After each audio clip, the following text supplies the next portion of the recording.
за постојување Атанас Аврамов, Здружение Заедно посилни. Спомнавте дека во работата на вашата комисија за лустрација сте утврдувале исто така и дискриминација или сте постапувале во случаи во однос на попречење од сексуална ориентација, пол и така натаму. Јас би сакал да го потенцирате случајот на кој што работевте по однос на сексуална ориентација во рамки на комисијата за лустрација и едно практично прашање кое што секако би се нашло еден пред комисијата и вие како еден член би можеле да одлучувале е дали здравствен работник хирург може да одбие здравствена услуга на пациент со ХИВ. Ви благодарам. Не може здравствен работник да одбие пациент со ХИВ. А за другото прашање, ние не бевме надлежни за во работата увидовме разни дискриминации, сексуална ориентација. Само посочете го примерот. Пример да посочам еве, случајот е во Битола.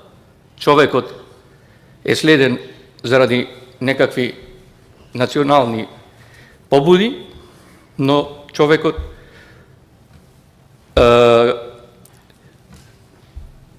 како да кажам, ево работни односи, но заради таа сексуална ориентација, тој е избркан од работа и човекот заради што од таа сексуална заминува во Австралија, а во Австралија повторно е следен. И од Австралија повторно е следен, човекот од тука оди во Англија, се прави операција, менува полов, се менува и станува жена. Име, презиме, повторно е следен, службите дури знаат и во која болница и кој доктор го оперирал. Е таква еден пример, интересен, само не знам дали треба тука да се каже, ама ви го наведев. И службите, замислете, го следат од Битола во Австралија и потоа во Англија каде што се правила операција, и то 1978 година. Еве да знаете дека првиот пол менет во Македонија 1978 во Англија. Е такви примери има многу. Да, добар ден, благодарам Ива Михаил Скотхира. Како би реагирале доколку станете член на комисијата, доколку има случај каде што одлуките од минатите процеси на лустрација се наведени како причина за дискриминација? Благодарам. Благодарам за прашањето. Ќе постапиме според законот за комисија за дискриминација.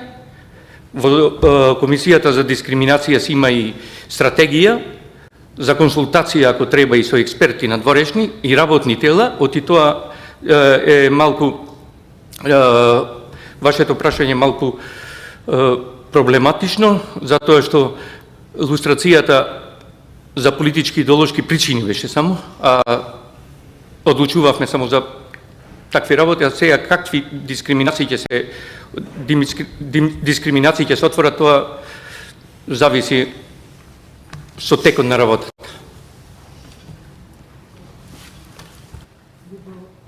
Ви благодарам. Имаме уште еден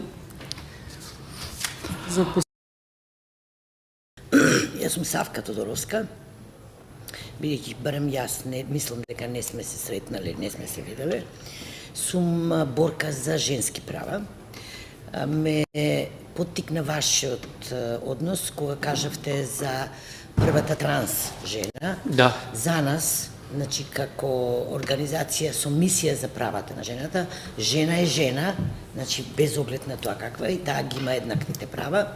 Моето прашање конкретно, како член, да речеме, можен на комисијава, кога би дошла и покрај постојните закони, кои што се позитивни во однос на полот, во случајов, да речеме, и за оваа конкретна жена, или за друга жена, која што покрај постоењето на законите биде дискриминирана од можен работодавач или веќе, ако е во работен однос, да и се скршат правата по закон, без оглед на тоа ги има, но да речеме да прашаат дали си мажена, дали ќе правиш семејство, дали ќе раѓаш деца, дали вака, дали тоа е противно. Што вие како член на комисијата би дискутирале во комисијата и што би вашиот однос за тие нарушени човекови права? Такви примери Имаше стотици во досијата, каде што жените беа злоупотребувани и бркани или злоупотребувани. Стотици. Само ние немавме право тогаш да реагираме. По основ на што беа, мислам, дискриминирани жени? Дискриминирани заради злоупотреба. Сексуална злоупотреба. По основ на тоа затоа што е жена. За жена, да. Тоа сакам да прашам. Имаше многу такви. Не разбрав? Се извинувам. А што сега и во законот во новиот закон има и нова дискриминација, дискриминацијата мизогинија беше. Па ако се проведува тоа, ќе биде добро. Заедно со комисијата. А тие примери што беа во минатото, до 90-та година, имаше и после 90-та година, злоупотреба на жени имаше многу. Благодарам. Ви благодарам. Доколку нема повеќе коментари,